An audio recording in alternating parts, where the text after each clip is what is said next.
Hello, I'm Marco Borello, CEO of Playwheelie, the first company in Europe in the design and production of indoor aero games. The attraction I want to talk to you about today is indoor rope courses. Rope courses are nothing more than the indoor reinterpretation of classic adventure trails.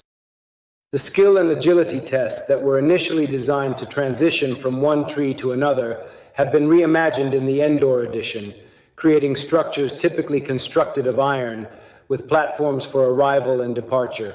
But how are rope courses structured? Generally, they have a square shape and in some cases trapezoidal. The structures in most cases are developed on 2 or 3 levels. In some cases, projects can even reach 4 levels. I have to admit that we have never designed anything like this, and the concept of a 4-story rope course doesn't really excite me. The crossing tracks are developed in parallel, but with 2 points of ascent from one level to another. This is to ensure that the level of difficulty is progressive and increases as the course progresses. This means that it is not possible to start the game from an intermediate point of the course itself. Rope courses often have a style that could be described as industrial, in the sense that there is not much emphasis on the scenic concept, but rather an attempt to recreate real urban forests, where these gigantic iron structures, often gray but sometimes in fluorescent colors, physically replace the trees of adventure paths. A fundamental element of the rope course, although it may seem obvious to say, is the utmost attention to safety.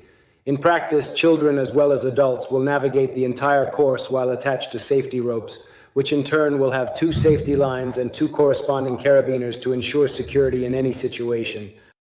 Rope courses are clearly attractions that lie on the border of play and skill testing, of practical and gymnastic exercises. Rope courses are obviously a type of attraction that lies on the border between play and skill testing, and between recreational and gymnastic practice. During the past decade, this specific kind of attraction has witnessed a notable rise in prevalence within sizable indoor parks, particularly those that incorporate a dedicated section to cater to the unique needs of teenagers, who inherently have slightly distinct requirements in contrast to children aged between 3 and 9 years old. Rope courses obviously have a fundamental requirement, which is that of space and especially height. In Europe, attractions like climbing walls, rope courses, and trampoline parks are and will increasingly be present, so it is essential to know their characteristics well, both positive and negative. I hope this video can be helpful to you, and I remind you that to stay updated on the world of entertainment, you can continue to follow me and us on all our social channels and on our blog. That's all from Marco Borello. Goodbye, and I'll see you in the next video.